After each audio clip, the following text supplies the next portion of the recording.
عليكم ورحمة الله وبركاته. السلام عليكم ورحمة الله وبركاته. وعليكم السلام ورحمة الله وبركاته. الحمد لله رب العالمين والصلاة والسلام على أشرف الأنبياء والمرسلين نبينا محمد وعلى آله وصحبه أجمعين. أشهد أن لا إله إلا الله وحده لا شريك له وأشهد أن محمدا عبده ورسوله. أما بعد، أعوذ بالله السميع العليم من الشيطان الرجيم من همزه ونفثه ونفثه. إن الله لا يغفر أن يشرك به ويغفر ما دون ذلك لمن يشاء ومن يشرك بالله فقد ضل ضلالا بعيدا. رب اشرح لي صدري ويسر لي أمري واحلل عقدة من لساني يفقهوا قولي.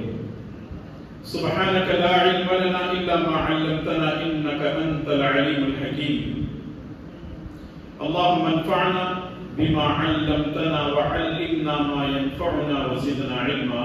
اللهم آمين يا رب العالمين.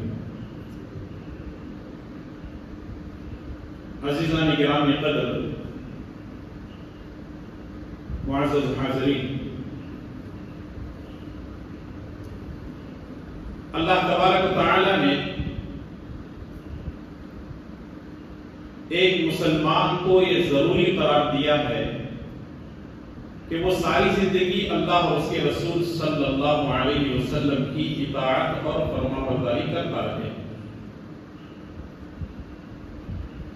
انسان جو بھی کام کرتا ہے اللہ تعالی کے فرشتے اس کو محفوظ کر لیتے ہیں، اس کو ریکارڈ کر لیتے ہیں. جیسا کہ اللہ تبارک و تعالی نے فرمایا ما یلفظ من قول الا لدیہ رقیب عتید. ہماری زبان سے جو بھی بات نکلتی ہے اللہ تبارک و تعالی کے پاس فرشتے ہیں اور وہ اللہ کے حکم کے تابع ہیں، ہماری ہر چیز ریکارڈ کر لیتے ہیں. دوسری جگہ اللہ تبارک و تعالی نے فرمایا کراما کاتبین یعلمون ما تفعلون. دو فرشتے ہیں جو ہمارے ساتھ لگے ہوئے ہیں، ہماری بھلائی ہماری برائی ہر چیز نوٹ کرتے ہیں. اگر ہم کوئی بھی بھلا کام، اچھا کام، نیک کام کرتے ہیں تو دائیں طرف کا جو فرشتہ ہے اس کو نوٹ کر لیتا ہے، اور اگر ہم کوئی غلط کام، حرام کام، برا کام کرتے ہیں تو اللہ تعالیٰ کے فرشتے اس کو بھی نوٹ کر لیتے ہیں. کیوں نوٹ کرتے ہیں؟ کیونکہ کل قیامت کے دن انسانوں کا حساب و کتاب ہونا ہے. انسانوں کا کیا، کل مخلوقات کا قیامت کے دن حساب و کتاب ہوگا، اور انسان کے نام اعمال اس کے سامنے ہوں گے. فَمَن يَعْمَلْ مِثْقَالَ ذَرَّةٍ خَيْرًا يَرَهُ وَمَن يَعْمَلْ مِثْقَالَ ذَرَّةٍ شَرًّا يَرَهُ. رتی برابر بھی نیکی کی ہوگی تو وہ اس کے سامنے ہوگی، اور رتی برابر برائی اس نے کی ہوگی تو بھی اس کے سامنے ہوگی. تو اس کا مطلب یہ ہے کہ انسان کو ہمیشہ چوکنا رہنا ہے کہ میں نیک کام ہی کروں، برے کام نہ کروں، اچھے کام کروں، غلط کام نہ کروں. لیکن اللہ اور اس کے رسول صلی اللہ علیہ وسلم نے جہاں نیک کام کرنے کا حکم دیا ہے، اچھے بھلے کام کرنے کا حکم دیا ہے، تو وہیں یہ بھی ڈرایا ہے کہ بات یاد رکھو تمہارے کچھ اعمال کی وجہ سے تمہاری کی ہوئی نیکیاں ساری کی ساری تباہ و برباد ہو سکتی ہیں، اکارت ہو سکتی ہیں، ضائع ہو سکتی ہیں، پوری کی پوری ختم ہو سکتی ہیں. اس کا مطلب یہ ہے کہ ایک آدمی نیکیاں بھی کر رہا ہے اور برائیاں بھی کر رہا ہے، تو اس کا مطلب یہ ہے کہ برائیوں کے کرنے کی وجہ سے نیکیاں خود بخود ختم ہو جاتی ہیں. تو اس لیے نیکیوں کے کرنا کمال نہیں ہے، بلکہ نیکیوں کے کرنے کے ساتھ ساتھ نیکیوں کی حفاظت کرنا یہ درجہ کمال ہے. آج ہم نیکیاں کر رہے ہیں الحمدللہ، نماز بھی پڑھ رہے ہیں، رمضان آتا ہے تو روزے بھی رکھ رہے ہیں، قرآن کی تلاوت بھی کر رہے ہیں، ذکر و اذکار بھی کر رہے ہیں، مالوں کی زکات بھی دے رہے ہیں، قربانی بھی کر رہے ہیں، بہت سارے نیک کام الحمدللہ کر رہے ہیں۔ سوال یہ ہے کہ کیا ہماری نیکیاں محفوظ ہیں؟ یہ بڑا اہم سوال ہے۔ مثال کے طور پر اگر آپ کو ایک ایسا گھڑا، ایک ایسا کوڑپن یا ایسا بکیٹ دے دیا جائے جس میں سوراخ ہے اور آپ سے یہ کہا جائے پانی بھرو، آپ بھریں گے؟ نہیں، کہیں گے کہ اس میں تو لیکیج ہے، اس میں تو سوراخ بنے ہوئے ہیں، پہلے اس سوراخ کو پیک کرنا پڑے گا، پھر اس کے بعد پانی اس کے اندر بھرنا پڑے گا۔ ٹھیک اسی طرح انسان اگر نیکیاں کر رہا ہے تو وہ بے شک کرے، لیکن یہ دیکھے کہ جس جگہ وہ نیکیاں ڈال رہا ہے کہیں اس میں سوراخ تو نہیں ہے، کہیں اس کے اندر چھید تو نہیں ہے، کہیں اس کے اندر لیکیج تو نہیں ہے۔ تو آج ہم یہ جاننے کی کوشش کریں گے آج کے درس میں نیکیوں کو برباد کرنے والے اعمال، یعنی کون سے ایسے اعمال ہیں جس کی وجہ سے انسان کی نیکیاں تباہ و برباد ہوتی ہیں، ضائع ہو جاتی ہیں۔ تو آئیے اللہ تعالیٰ کی توفیق سے ہم سیکھنے، سمجھنے اور ان چیزوں سے بچنے کے ارادے سے ان تمام چیزوں پر غور و فکر کریں گے۔ اللہ تبارک و تعالیٰ مجھے اور آپ تمام کو ساری زندگی اللہ اور اس کے رسول صلی اللہ علیہ وسلم کے احکامات پر اپنی زندگی گزارنے کی توفیق نصیب فرمائے، آمین۔ حاضرین محترم، آپ کو یہ بات معلوم ہونا چاہیے کہ کچھ اعمال ایسے ہیں جس کے کرنے کی وجہ سے ہماری نیکیاں تباہ و برباد ہو سکتی ہیں۔ ان میں سے پہلا عمل ہے شرک۔ انسان اگر شرک کرتا ہے اور یہ شرک اتنا بڑا گناہ ہے، اللہ تبارک و تعالیٰ کو پسند نہیں ہے اور نہ پیارے نبی جناب محمد رسول اللہ صلی اللہ علیہ وسلم کو پسند ہے۔ لیکن اگر کوئی آدمی شرک کرتا ہے تو اللہ تبارک و تعالیٰ مشرک کے سارے گناہوں کو ضائع کر سکتا ہے، تباہ و برباد کر سکتا ہے۔ قرآن کریم کے اندر اللہ تبارک و تعالیٰ نے ارشاد فرمایا، ان اللہ لا یغفر ان یشرک بہ ویغفر ما دون ذلک لمن یشاء۔ اللہ تبارک و تعالیٰ شرک کو کبھی بھی معاف نہیں کرتا، ویغفر ما دون ذلک لمن یشاء، شرک کے علاوہ اللہ تبارک و تعالیٰ ہر گناہ کو معاف کرتا ہے۔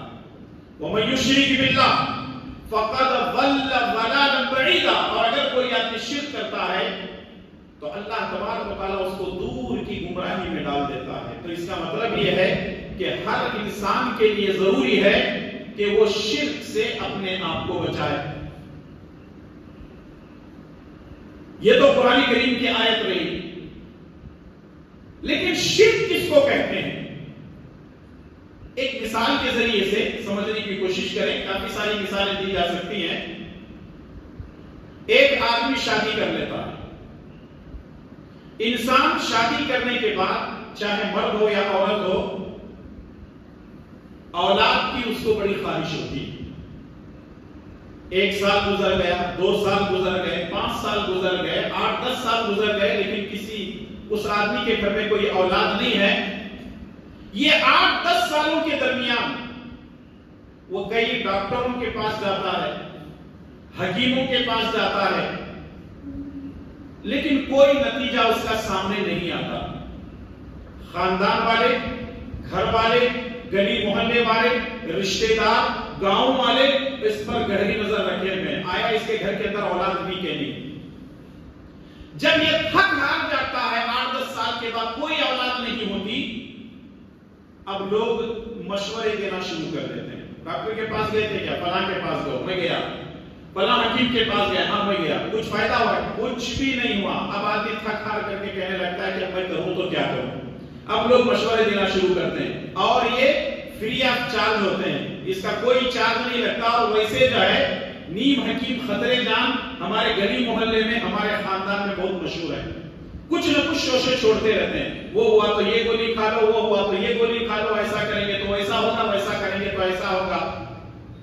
یاد رکھیے اس طرح کی باتیں نہ دین میں کہہ سکتے ہیں نہ دنیا میں کہہ سکتے ہیں.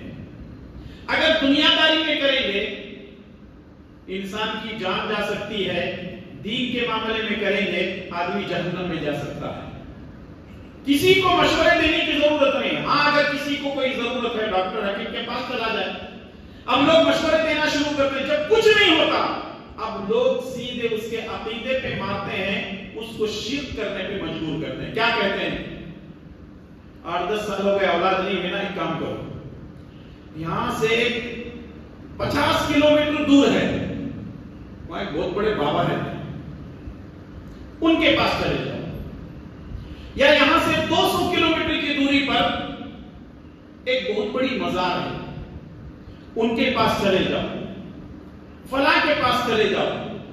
کوئی جادوگر کے پاس دیتا ہے, کوئی بابا کے پاس, پتہ نہیں الگ الگ ایڈریس دے کر کے.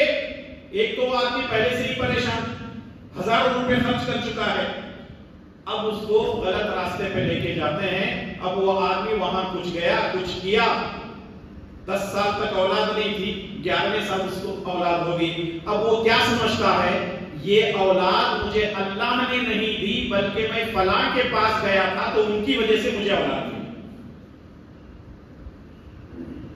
آپ کو معلوم ہونا چاہیے حضرت ابراہیم علیہ السلام جن کو امام التوحید کہا جاتا ہے ان کو اولاد نہیں تھی. وہ اپنے سے کسی بڑے نبی کی قبر کے پاس نہیں گئے, اپنے سے بڑے کسی بابا کے پاس نہیں گئے, بلکہ حضرت ابراہیم علیہ السلام نے اللہ تبارک و تعالی سے دعا کی رب ہب لی من الصالحین, اے اللہ مجھے نیک اولاد عطا فرما.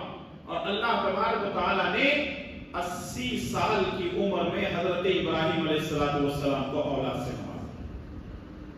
اور ایک بات یاد رکھیے دنیا کا ہر کام اللہ تبارک و تعالیٰ کے ہاتھ میں ہے, تو اولاد دینے والی ذات بھی اللہ تبارک و تعالیٰ کی ہے.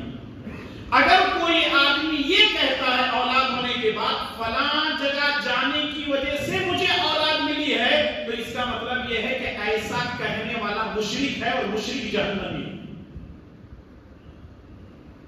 یہ شرکیہ کام ہے.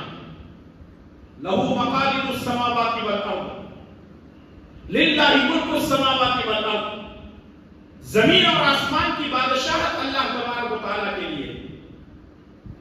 یہب لمن یشاء اناثا ویہب لمن یشاء الذکور.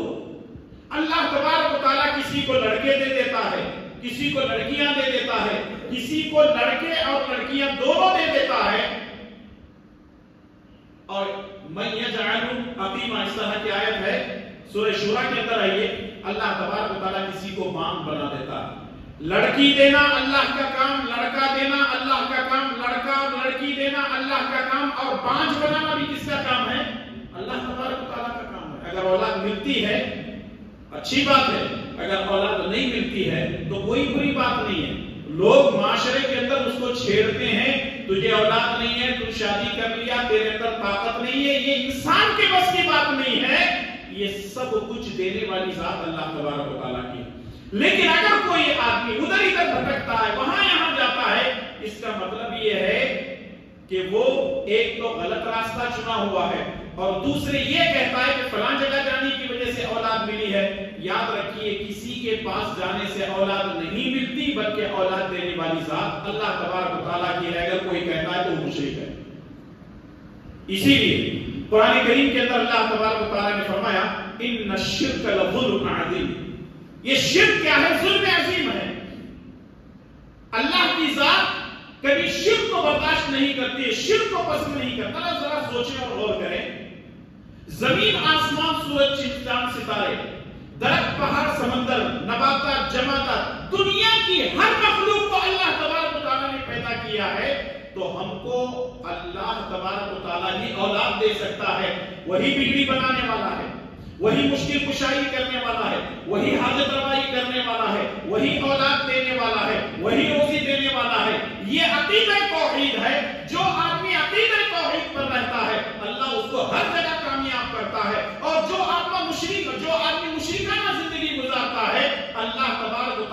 دنیا میں اس سے ناراض رہتا اور آخرت میں اللہ تبارک و تعالیٰ ہوتے وہ گھسیٹ کر اس کو جہنم میں داخل کرتا ہے۔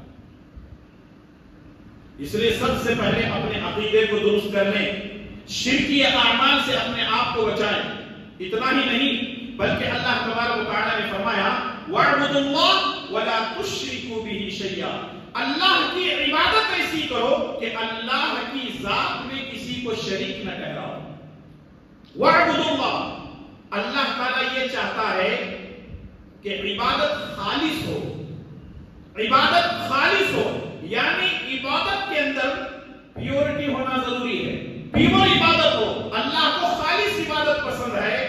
وَلَا تُشْرِكُوا بِهِ شَيْئًا، اللہ تبارک و تعالیٰ جو ہے شرک کو پسند نہیں کرتا ہے، اللہ کی ذات میں شرک نہ کرو۔ اگر آپ کو 1 لیٹر دودھ دیا جائے اور اس میں آدھا لیٹر پانی ڈال دیا جائے تو کیا وہ پیور رہے گا؟ رہتا ہے جی؟ پیور نہیں رہتا۔ کیوں؟ اس دودھ کے اندر پانی ملانے کی وجہ سے وہ چیز ملاوٹ ہو گئی۔ اللہ کو خالص توحید پسند ہے، شرک پسند نہیں ہے، اس لیے توحید پر اپنی زندگی گزارو، شرک سے اپنے آپ کو بچاؤ۔ آیت الکرسی کے بعد کی ایک آیت ہے، اللہ نے فرمایا لا اکراہ فی الدین قد تبین الرشد من الغی فمن یکفر بالطاغوت ویؤمن باللہ فقد استمسک بالعروۃ الوثقی۔ ومن یکفر بالطاغوت، جو طاغوت کا انکار کرتا ہے، ویؤمن باللہ، اور اللہ پر ایمان لاتا ہے، فقد استمسک بالعروۃ الوثقی، گویا کہ اس نے اللہ کی رسی کو مضبوطی سے تھام لیا۔ یعنی اللہ کی وحدانیت کو تسلیم کرنا اور طاغوت سے بچنا ضروری ہے۔ امام مالک رحمۃ اللہ علیہ سے پوچھا گیا طاغوت کس کو کہتے ہیں، تو امام مالک رحمۃ اللہ علیہ نے فرمایا کل ما یعبد من دون اللہ فهو الطاغوت، کل ما یعبد من دون اللہ فهو الطاغوت، اللہ کے علاوہ جس کسی کی بھی پوجا اور پرستش کی جاتی ہے وہ طاغوت ہے۔ تو اس لیے ہر مسلمان کے لیے ضروری ہے کہ وہ طاغوت سے اپنے آپ کو بچانے کی کوشش کرے۔ شرک اتنا بڑا گناہ ہے، شرک اتنا بڑا گناہ ہے، اللہ تبارک و تعالیٰ نے سورہ انعام کے آیت نمبر 88 کے بعد کی چند آیتوں کے اندر 18 نبیوں کا ذکر کیا۔ کتنے؟ 18 نبیوں کا ذکر کرنے کے بعد اللہ تعالیٰ فرماتا ہے لَإِنْ أَشْرَكُوا لَحَبِطَ عَنْهُمْ مَا كَانُوا يَعْمَلُونَ، اگر یہ 18 کے 18 نبی شرک کرتے ہیں ہم ان کے نیکیوں کو بھی برباد کر دیں گے۔ شرک حالانکہ انبیاء نہیں کرتے ہیں، نبیوں اور رسولوں سے شرک نہیں ہوتا ہے، لیکن اللہ تعالیٰ فرماتا ہے یہ شرک کرتے ہیں تو اللہ تبارک و تعالیٰ شرک کرنے کی وجہ سے ان کی نیکیوں کو بھی تباہ و برباد کر سکتا ہے۔ یہاں تک کہ اللہ تعالیٰ نے نبی کریم صلی اللہ علیہ وسلم سے فرمایا لَإِنْ أَشْرَكْتَ لَإِنْ أَشْرَكْتَ لَيَحْبَطَنَّ عَمَلُكَ، اے نبی اگر آپ نے بھی شرک کیا تو ہم آپ کی بھی نیکیوں کو اکارت اور ضائع کر دیں گے۔ تو معلوم کیا ہوا، شرک اتنا بڑا گناہ ہے، رسول اللہ صلی اللہ علیہ وسلم کے گناہ بھی محفوظ نہیں رہ سکتے۔ شرک اتنا بڑا گناہ ہے کہ نبیوں کے رسولوں کے گناہ بھی نیکیاں بھی جو ہے محفوظ نہیں رہ سکتی ہیں، اور شرک اتنا بڑا گناہ ہے کہ اللہ پر ظلم ہے، اور شرک اتنا بڑا گناہ ہے کہ اس شرک کے کرنے کی وجہ سے اگر مومن مسلمان کوئی بھی شرک کرتا ہے تو اللہ تعالیٰ اس کی نیکیوں کو تباہ و برباد کر سکتا ہے۔ تو اس کا مطلب یہ ہے کہ نیکیوں کو برباد کرنے والے اعمال میں سے پہلے نمبر پر کون سا گناہ ہے؟ شرک ہے۔ اللہ تعالیٰ ہمیں اس سے بچنے کی توفیق عطا فرمائے، آمین۔ نیکیوں کو برباد کرنے والے اعمال میں سے دوسرا گناہ ہے وہ ہے بدعت۔ کیا ہے؟ بدعت۔ بدعت کس کو کہتے ہیں؟ اجر و ثواب کی نیت سے، اجر و ثواب کی نیت سے، یعنی نیکی حاصل کرنے کی نیت سے دین میں کوئی نئی چیز ایجاد کرنے کو بدعت کہتے ہیں۔ ایک آدمی کوئی کام کر رہا ہے، یہ سمجھ کر کے کر رہا ہے کہ یہ میں ایسا کروں گا تو یہ نیکی ہے، جبکہ اس کا حکم نہ قرآن میں ہے اور نہ حدیث میں ہے۔ اس کا مطلب یہ ہے کہ وہ بدعت ہے۔ ایک مسلمان کے لیے ضروری ہے